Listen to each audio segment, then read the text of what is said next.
In this guide, I'm going to show you how to fix a Nintendo Switch 2 if your microSD express card isn't being recognized.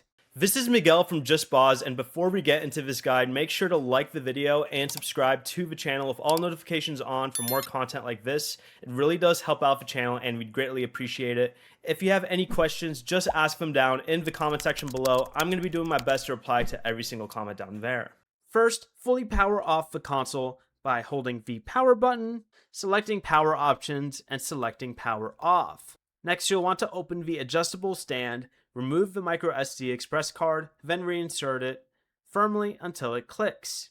Next, make sure the card is actually labeled microSD express. Nintendo Switch 2 does not support regular microSD cards for expanded game storage. Check the card and slot for visible dirt or debris, but if everything looks clean but the card still isn't detected, you can format it by going to the home menu, selecting system settings, going down to system, going to where it says data clear options at the very bottom.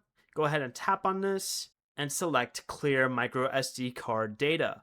Hit continue, then hit format. Keep in mind that formatting deletes everything stored in the card. If possible, test another microSD express card. If multiple cards aren't recognized, Nintendo says the console may need service. Before you leave, remember to like the video and subscribe to the channel with all notifications on for more content like this. It really does help out the channel and we'd greatly appreciate it. And if you did have any questions, just ask them down in the comment section below. I'm going to be doing my best to reply to every single comment down there. Peace.